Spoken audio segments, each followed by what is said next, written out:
Di sebuah sudut gelap Subang, ada tempat yang tak pernah disebutkan orang desa dengan lantang. Tempat itu bernama Kandang Bubrah, sebuah bangunan reot di tengah hutan bambu, di mana bisikan-bisikan gaib mengudara saat malam Jumat Kliwon. Konon, siapapun yang datang ke sana membawa sesajen, bisa mendapatkan kekayaan dalam semalam, dengan harga yang lebih mahal dari nyawa. Dan malam ini, seorang pemuda bernama Rohmat akan membuktikan sendiri, betapa mengerikannya harga sebuah pesugihan. Siapkan mentalmu. Malam ini kita buka tabir pesugihan paling mengerikan di Subang, Kandang Bubrah. Jika suara-suara aneh mulai terdengar di sekitarmu, itu bukan kebetulan. Di sebuah desa terpencil di Subang, tersembunyi sebuah kisah kelam yang hingga kini masih menjadi bisik-bisik warga. Desa itu bernama Cikareo Girang. Meski terlihat tentram di siang hari, saat malam turun, suasana berubah drastis. Angin seolah membawa bisikan-bisikan asing, dan kabut tebal kerap menutupi jalan setapak. Di balik rimbunnya hutan bambu di ujung desa, berdiri sebuah bangunan reot yang dikenal dengan nama Kandang Bubrah. Bangunan itu sudah lama ditinggalkan, namun anehnya, selalu terlihat seperti baru saja dipakai.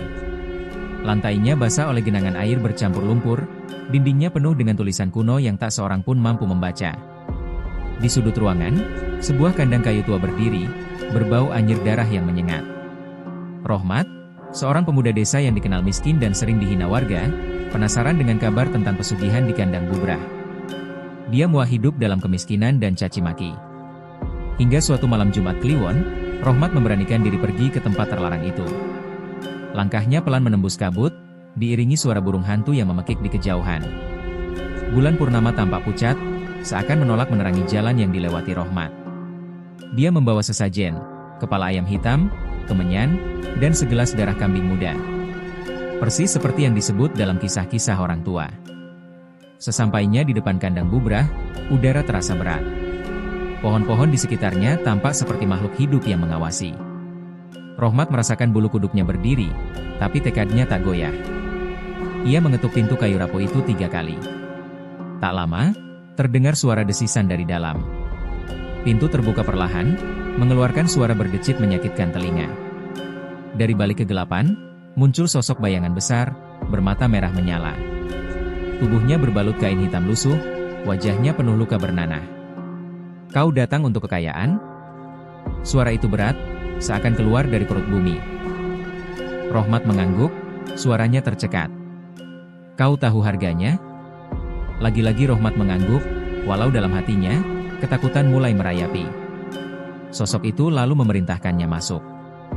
Di dalam, bau amis darah bercampur kemenyan membuat kepala Rohmat pening. Di tengah ruangan, sebuah lingkaran merah menyala digambar di lantai. "Letakkan sesajennya," perintah makhluk itu.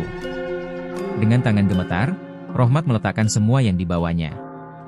Makhluk itu lalu mulai membaca mantra dalam bahasa kuno. Angin di dalam ruangan berputar kencang, suara tangisan dan tawa anak-anak kecil terdengar bersahutan dari segala penjuru. Tiba-tiba, dari kandang tua itu, muncul seekor makhluk menyerupai manusia, bertubuh kecil, berkuku panjang, dan bermata putih. Mulutnya penuh darah segar. Ia mendekati Rohmat, mencium aromanya.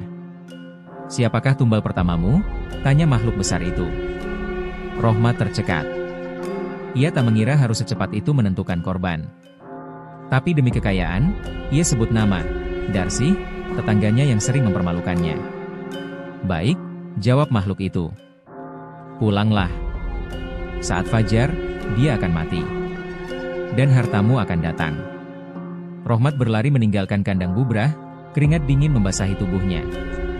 Ia tak berani menoleh. Di belakangnya, suara tawa makhluk-makhluk gaib terdengar sayup. Benar saja, saat matahari terbit, kabar Darsi ditemukan tewas mengenaskan di ladang menyebar cepat. Tubuhnya hancur, dengan wajah ketakutan luar biasa. Warga geger, tapi tak ada yang tahu pelakunya. Hari demi hari, hidup Rohmat berubah. Uang datang dari arah tak terduga. Ladang gersangnya tiba-tiba subur. Orang-orang mulai menghormatinya, tanpa tahu apa yang sebenarnya terjadi. Namun, malam-malam Rohmat dipenuhi mimpi buruk. Sosok-sosok aneh mendatanginya, meminta tumbal baru. Jika tidak, nyawanya yang akan diambil. Rohmat ketakutan, tapi selalu menurut. Satu persatu warga desa mati misterius. Ada yang tergantung di pohon, Ada yang tubuhnya membusuk di sawah, ada pula yang hilang tanpa jejak. Warga mulai curiga, tapi tak ada bukti. Rohmat makin dihantui. Rumahnya yang megah terasa dingin. Setiap malam, suara ketukan dari balik dinding terdengar. Bayangan hitam sering melintas di cermin. Bau anyir darah tak pernah hilang. Sampai suatu malam, Rohmat didatangi mimpi. Sosok hitam itu berkata, "Waktumu sudah dekat. Tumbal terakhir harus keluargamu sendiri. Jika tidak, kau akan kami jemput." Rohmat menolak. Tapi keesokan harinya, ibunya jatuh sakit. Wajahnya pucat, tubuhnya kurus dalam semalam. Rohmat bingung. Ia mencoba segala cara, tapi penyakit ibunya tak kunjung sembuh. Akhirnya, dalam keputusasaan, Rohmat kembali ke kandang Bubrah. Kali ini tanpa sesajen, hanya membawa air mata penyesalan. Di sana, ia memohon ampun. Tapi makhluk itu tertawa, tidak ada jalan kembali. Pesugihan ini seperti rantai. Sekali terikat, kau tak bisa lepas. Rohmat mencoba kabur, tapi kaki-kakinya berat. Tanah seolah menarik tubuhnya. Dari kandang, makhluk kecil itu muncul, menggigit leher Rohmat hingga putus. Keesokan paginya, warga menemukan tubuh Rohmat tergantung di pohon beringin dekat kandang Bubrah. Matanya terbuka lebar, mulutnya menganga, seolah ingin berteriak. Tubuhnya penuh luka cakaran. Sejak hari itu, rumah megah Rohmat kosong. Tiap malam, suara jeritan dan tangisan terdengar dari dalam. Tak ada yang berani mendekat. Kandang Bubrah kembali sunyi, tapi kisahnya terus hidup di antara bisik-bisik warga.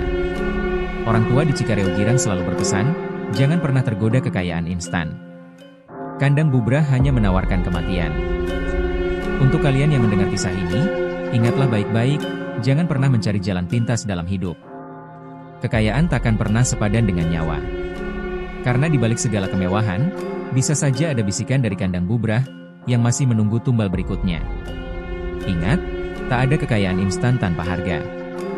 Dan di sudut-sudut gelap dunia ini, selalu ada tempat seperti kandang Bubrah, di mana setan menawarkan kemewahan, dengan nyawamu sebagai ganti. Jangan pernah coba pesugihan. Karena sekali masuk, jalan kembali tak pernah ada. Terima kasih telah menyimak kisah mencekam ini hingga akhir. Semoga bisa menjadi pengingat bagi kita semua, bahwa segala sesuatu yang datang instan, selalu menyimpan harga yang tak terlihat. Sampai jumpa di kisah horor berikutnya, dan jangan lupa, tetap waspada di setiap gelap malam yang kau lewati.